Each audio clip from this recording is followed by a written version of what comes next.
আসসালামু আলাইকুম, নিজাম কিচেনে সবাইকে স্বাগতম। আজকের আয়োজনে রয়েছে ছোলা বুট দিয়ে ভুনা খিচুড়ি বা বিরান ভাত যেটা বলেন। তো চলুন রান্নাটা শুরু করা যাক। সেদ্ধ হয়ে গেছে, এখন আমি ডালগুলো দিয়ে দেবো।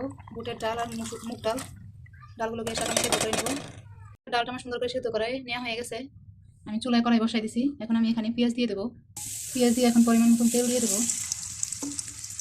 পেঁয়াজটাকে আমি সুন্দর করে লাল লাল করে ভেজে নিব। আমি এখানে আমন ধানের আলা চালটা নিয়ে নিছি। আমি চালটাকে ধুয়ে একটু ভিজিয়ে রেখেছি।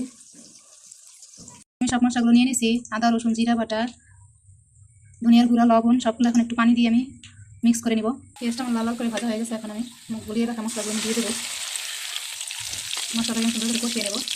মশলাটাকে আমার কষানো হয়ে গেছে, এখন আমি ছোলাগুলো ডালগুলো দিয়ে দেবো। আমি ডাল আর ছোলাটাকে সুন্দর করে মশলার সাথে কষিয়ে নেব। ছোলাটা আমার কষানো হয়ে গেছে, এখন আমি চালগুলো দিয়ে দেবো। চালগুলো আমি পানি থেকে সেঁকে নিয়েছি, এখন এটাকে আমি ছোলার ভিতরে দিয়ে দেবো। চালটাকে দিয়ে দেবো। এখন নেড়ে চেড়ে এটার সাথে মিক্স করে নেব। ছোলার সাথে চালটাকে আমি সুন্দর করে কষিয়ে নেব 2-1 মিনিট। সুন্দর করে কষানো হয়ে গেছে, এখন আমি ফুটন্ত গরম পানি দিয়ে দেবো পরিমাণ মতন পানি দিয়ে দিচ্ছি। এখন এটাকে আমি ঢেকে দিব। ঢেকে দিয়ে এটাকে আমি রান্না করে নেব। আমার রান্নাটা হয়ে গেছে। ভিডিওটি ভালো লাগলে অবশ্যই লাইক কমেন্টস করবেন আর বেশি বেশি শেয়ার দেবেন। আমার পেজটাকে ফলো দেবেন। আবার কোনো নতুন রেসিপি নিয়ে আপনাদের মাঝে হাজির হবো। সে পর্যন্ত ভালো থাকুন, সুস্থ থাকুন। আল্লাহ হাফেজ।